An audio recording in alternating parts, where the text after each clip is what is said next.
Are you looking for a career where you can pursue scientific curiosity and adventure?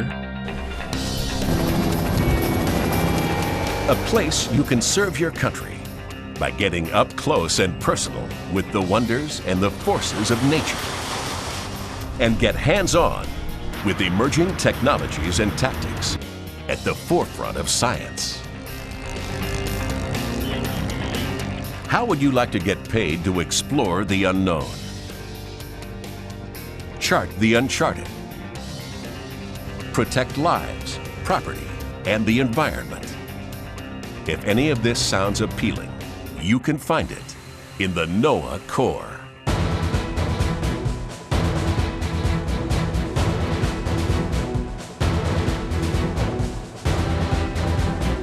NOAA, the National Oceanic and Atmospheric Administration, is one of the nation's foremost science agencies. NOAA's mission: to understand and predict changes in the Earth's environment and conserve and wisely manage coastal and marine resources. From the roiling surface of the sea to the enigmatic depths of the ocean floor, from 40,000 feet over the Pacific to within the turbulent winds of approaching hurricanes over the Atlantic, NOAA's highly trained workforce conducts multifaceted research and reconnaissance operations to mine crucial information about the ever-evolving state of our oceans, atmosphere, ecosystems, and climate. In order to study the dynamics of sea and sky, scientists have to be in the sea and sky, aboard reliable platforms. To ensure success, it is critical that the personnel commanding these platforms have expertise not only at the helm or on the flight deck, but also in the scientific fields of endeavor which are at the heart of each mission. That is where the NOAA Corps comes in. One of the uniformed services of the United States, the NOAA Commissioned Officer Corps plays an integral part in the execution of NOAA's operations, commanding the agency's fleet of research and survey ships on all the oceans of the world, conducting dive operations, piloting aircraft on survey missions, managing satellite programs, studying the solar environment, serving in staff positions throughout NOAA, and representing the United States in many nations around the world. The work of the NOAA Corps has a direct impact on our economy, our environment, our health, and our security, and is instrumental in fostering the advance of many scientific and engineering disciplines. The NOAA Corps was established in 1917 and has a rich history back almost to the birth of our country. Thomas Jefferson, considered to be one of the most scientific of our presidents, began a coastal survey in 1807 to improve the safety and efficiency of trade and shipping navigation. The group doing that work was the ancestor of today's NOAA Corps. From a survey of the coast, the work expanded to essential mapping skills for defense during World War II, and then to conduct oceanographic studies worldwide. Today, NOAA Corps officers serve in every environmental discipline, including oceanography, hydrography, fisheries science, engineering, and meteorology. I'm a field operations officer, oceanographer and a meteorologist, the IT officer on board, Hurricane Hunter aircraft commander. I'm currently a research scientist engineer, benthic mapping specialist. I'm the EMT and the dive medical officer. I'm the commanding officer of the NOAA ship Thomas Jefferson.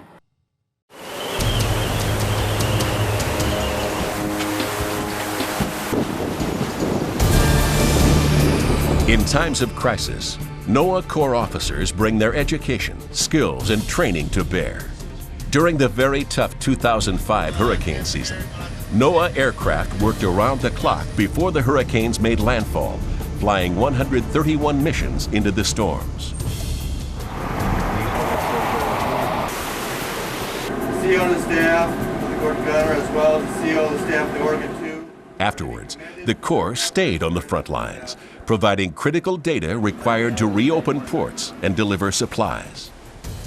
The coast of Louisiana after Hurricane Katrina, it significantly changed the bathymetry at the bottom.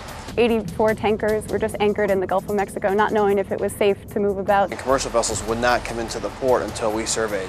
So we sent our small boats in, did a quick survey of the channel, and got our information to the Coast Guard as soon as possible. And land has shifted, but we found a route that they could go in, and so the people of Galveston wouldn't have had supplies if we hadn't have cleared the way for them and known what depths were there, and so it is very important.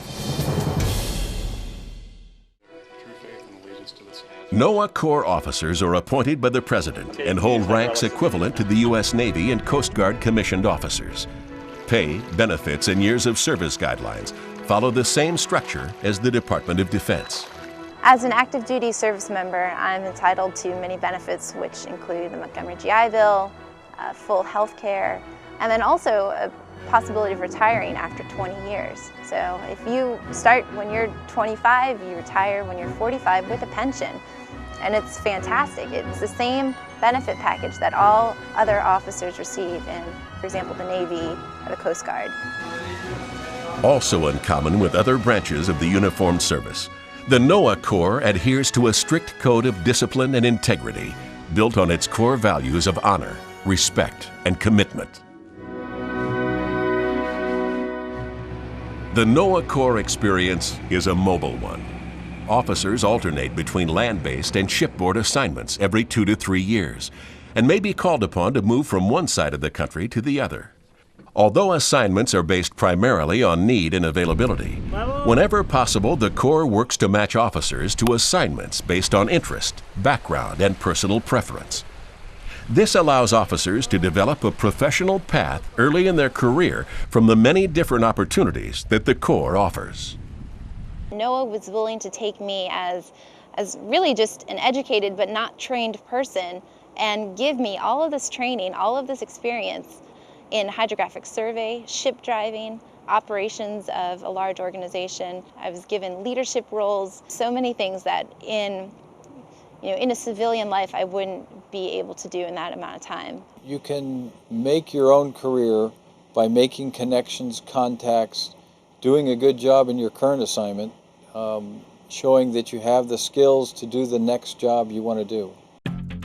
The career of a NOAA Corps officer begins after completion of educational requirements, including a bachelor's degree or higher in engineering, mathematics, or science related to NOAA's mission.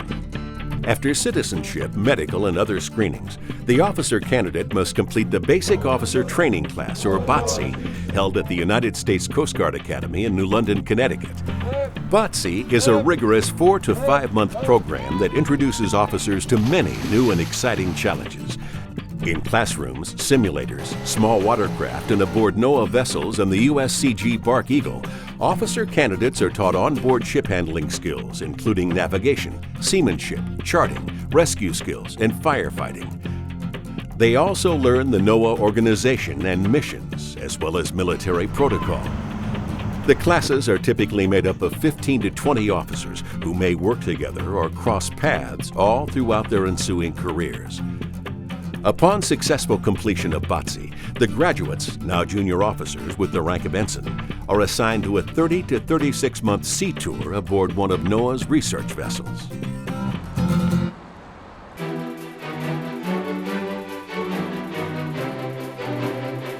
You can work on ships all the way around the coast, from Massachusetts all the way down across the Gulf and out to Hawaii and Alaska. Shipboard duties in the NOAA Corps are typically 2 to 3 year assignments, with deployments ranging from 3 days to 40 days at a time. NOAA Corps officers are expected to safely operate ships in challenging and often harsh environmental conditions. They are entrusted with the lives of the crew, scientists, and the safety of multi-million-dollar platforms.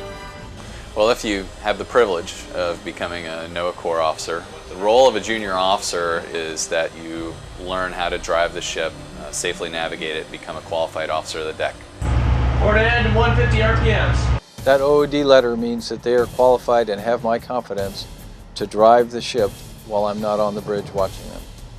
And that's a lot of confidence because I have to lay down and go to sleep at night while they're driving the ship. So the ship is in their hands, but their training in officer training class plus the training they get here prepares them well to do that. I graduated 2 months ago, and in that time I went from a recruit to being in charge of a navigation watch on board a 208-foot vessel.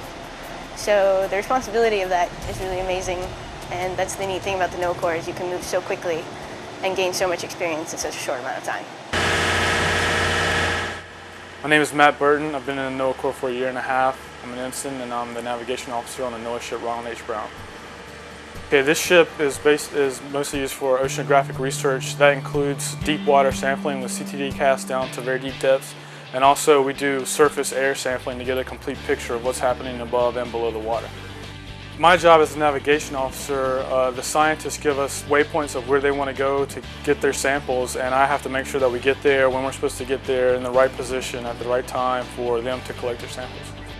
What's important as far as the scientific background goes is the ability to communicate with the scientists. While you're using your technical skills to drive the ship and manage the ship, you still need to have an idea of what's going on with the scientific projects to be able to communicate with them and understand what they're doing and what they need from the ship as a platform for their project. Since I've been on this ship, I've traveled around the world. I've met a lot of interesting people, learned a lot from those people. I've been able to get some dive training from one of the most elite diving centers in the world. It's been very challenging but very rewarding. On the oceanographic and fisheries ships, you're basically operating the platform for the scientists to come on board and collect the data. And so you take them out for 30, 60, 90 days, and then they get off with their data and go away. On a hydrographic survey ship, you're collecting the data, you're processing the data, you are the scientist. You are the project manager. Hydrography, in a nutshell, is where you take sonar and we actually map the bottom of the ocean. And this is important because that's what we use to create the nautical charts that commercial and recreational mariners use every day. That's what they use to get safely in and out of port. To know the depth is very important. You don't want them to crash, you don't want them to run aground. You want to know what wrecks are underneath so that they don't snag.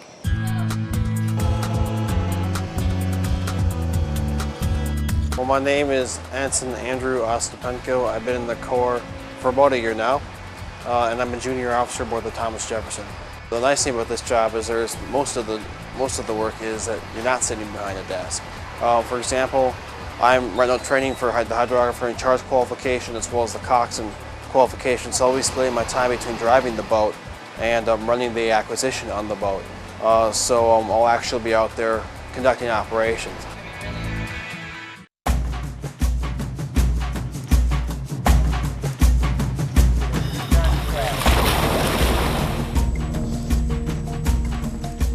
Interested Corps officers are encouraged to take part in the NOAA diving program to train and become certified to perform diving operations throughout the oceans and inland waters of the world. From the crystal clear waters of a marine sanctuary to murky, low visibility conditions such as rivers or harbors. To become a NOAA diver, you get selected from your ship to go, hopefully, if you're one of the fortunate ones. And you go to NOAA dive training. It's a 3.5-week course. It's very intense. It's some of the hardest work I've ever done. They challenge you, but you come out of it. For me, I'd never dove before. I come out of it a competent, capable working diver. Underwater projects may occur in tropical areas where water temperatures are in the high 80s, or Arctic seas where they dip below freezing. Tasks include performing routine and emergency ship repair and maintenance, locating and removing submerged marine hazards, and collecting data on fish or marine mammal behaviors.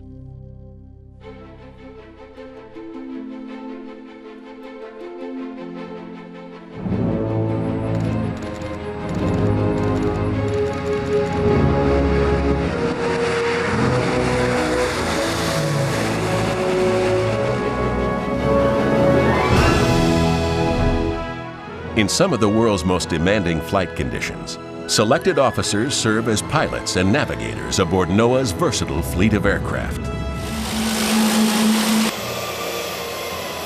Over open oceans, coastal wetlands, Arctic pack ice, and within Category 5 hurricanes, NOAA Corps aviators provide the airborne platform for scientists to get the bird's eye view on global assessment, prediction, and stewardship of the Earth's environment. 6 miles from your turn point, Mark. It's going to be a left-hand turn. My name is Lieutenant Commander Carl Newman. I've been in the NOAA Corps for the last 9 years, and I'm a NOAA P3 pilot. Flying in a hurricane is mostly like a long, uncomfortable flight. People think it's very dramatic at all times, and it's really not. It's just a lot of pounding. It's not too bad. Sometimes it is dramatic, but most of the time it's just basically collecting science in a long 8 to 10 hour mission. Stand by to drop. 3, 2, 1, drop. The P3 basically is a flying meteorological station. We collect all the normal meteorological parameters like air speeds, wind speeds, dew points, temperatures, what the wind speed is to surface, wind speed at altitude, to accurately forecast the storm and measure where the storm's going. NOAA has a peacetime mission. Every time we go flying on this plane, we're conducting a mission, and we're gathering information or providing information to the general public on a daily basis. When I was in the Navy, I just didn't get that kind of reward. It was a lot of training for a few actual missions here and there, but every day here is a mission. Every time I climb down from that ladder after a flight, I feel a great sense of job satisfaction. Every time we fly an airplane, we're collecting data, and you know that data is going somewhere, and it's meaningful data. Everything you do has a direct impact on the scientific community, and I can't think of anything more interesting than kind of quantifying the world that we live in. It's a very interesting job. It's never the same. You're always doing something different. The profiles are different, and it's a great job. Really exciting work.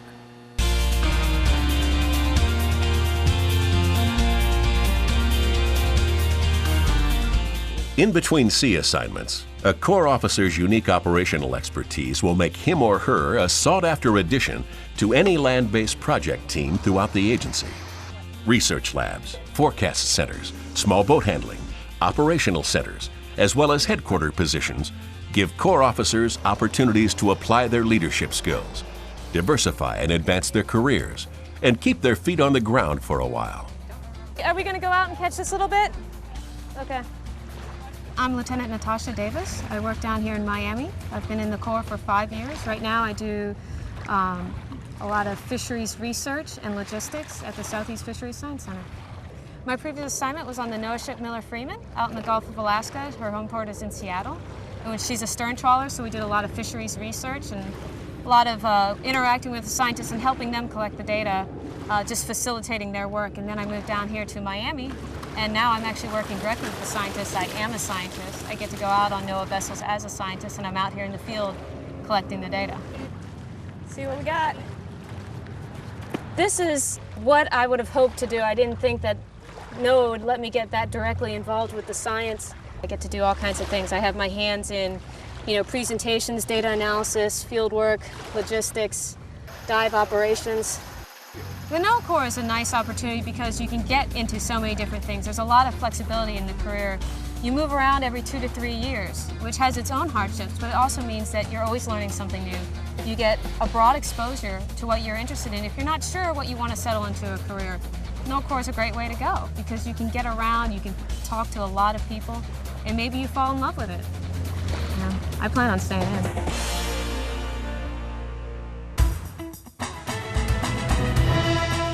The NOAA Corps offers diverse opportunities not found in any other career to serve your country in unique and exciting ways at the forefront of scientific progress. If you're truly passionate about science and about service, it's a good fit, and there's a lot of opportunities and there's a lot of paths within the Corps. You do have input, and you get to kind of choose your career path to a certain degree, so you're mobile, you're flexible. Once you get in and find out what you like, you have some input into where you go and what you're going to be doing.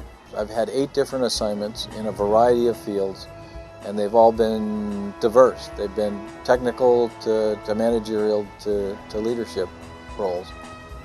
And I really enjoy that diversity of assignments and the diversity of location. There's different leadership opportunities, different opportunities to travel. It's an amazing adventure. Well, it's kind of interesting. I have a friend who works for an NBA basketball team, and he has a pretty important job, and he sent me a picture from his office window looking out over Washington, D.C., and the caption said, "This is the picture from my office."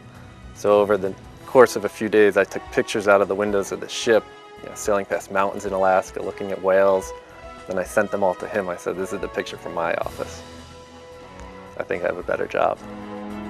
For more information about the NOAA Corps, please visit our website or contact NOAA's Commissioned Personnel Center.